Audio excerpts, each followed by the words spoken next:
seems like this week in the first season of the Celebrity Traitors is a bad week for the traitors. Every single one of them had a name on the board. And Jonathan Ross was literally one vote away from being banished. And he's definitely feeling the heat. His name definitely will be coming up again in the next roundtable, especially with Ruth fixated on him. And I think he knows it too. And I think Kat and Alan are also suspecting it. So if we are going to see them throw a fellow traitor under the bus, Jonathan Ross is looking like easy pickings. Alan and Kat seem to be dismissing their one votes that they received against each other, like saying, it was a one-off thing, it was a fluke.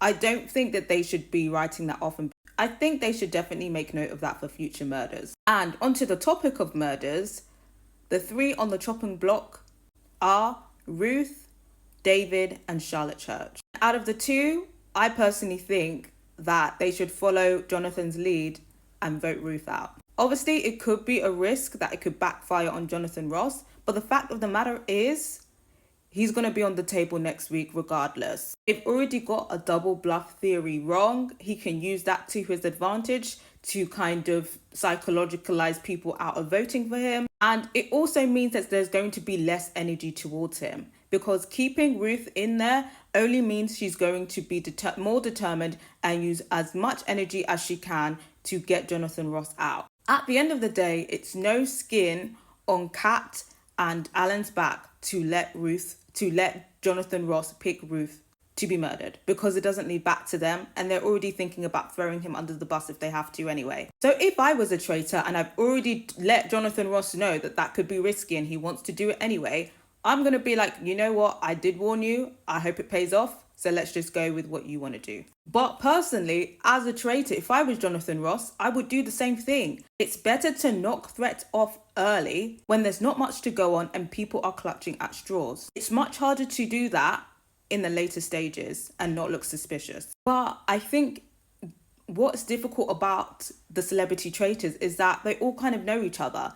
In the original Traitors, nobody knows each other, and they're trying to gather a read on people that they don't know, whereas in the Celebrity Traitors, they all know each other because the UK entertainment industry is so small, so they kind of have a read on each other. Also, another thing that I think kind of ruins the dynamic of the game is that they're playing for charity. Don't get me wrong, yes, let's give to charity and whatnot, even though I think, some of these charities, where the money really going. But in the American version, they only have celebrities now and they're winning for money. If people were winning to get 100k in their pockets, the economy crisis, cost of living, everybody's pockets is hurting, including the celebrities here.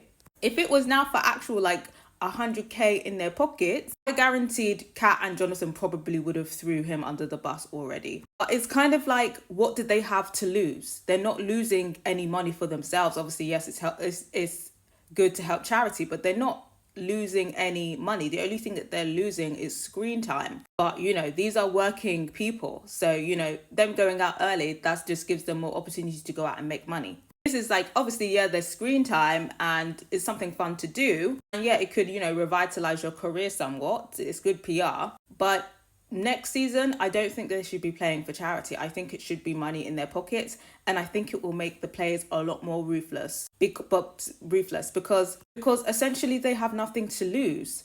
I guess it makes it a bit more entertaining because people are a bit less fearless. But when there's money on the line and people are desperate for money, that's when we really get the bitchiness. Everybody's playing really friendly now because it is for charity. So for next season, I think it should be celebrities playing to put money in their own pockets, and then they can choose whether they want to give it to charity or not. But personally, I think that they should go for Ruth. David could also be a good second choice. He's quite quiet, but he's very perceptive, so that could again cast the net wide open. Who would want to off David? But I think for maximum drama and for Jonathan's sake, I think they should be bold and go for Ruth. But I got to hear from you guys. What do you think the traitors should do, and how do you think they should move forward? Like I said in my last review, I think Jonathan Ross was overconfident, and I think that's what made people suspicious of him. I think he was really shocked to even be put up in the first place. Alan Carr, however, I think I underestimated him. I think he's become a lot more comfortable in his role, and he's loving the drama. And he can keep his own. I still think he needs to work on his roundtable manner. Only so much that he can get away with being absolutely clueless and saying, I don't know, until people start clocking him. And with Kat as well, I think she's being a bit too quiet. And when people came for her at the table, she didn't really have much to say. She played the I'm just going to fade into the background strategy, but people are going to notice that. She definitely needs to speak up more for herself in the roundtable, because I suspect that people are going to come back to the cat theory. But yeah, I'm going to hear from you guys. What did you think about the Traitors this episode? What do you think about the Traitors' future? Do you think Kat and Alan are going to throw Jonathan under the bus? Do you think that they should? Let me know your thoughts on the drama.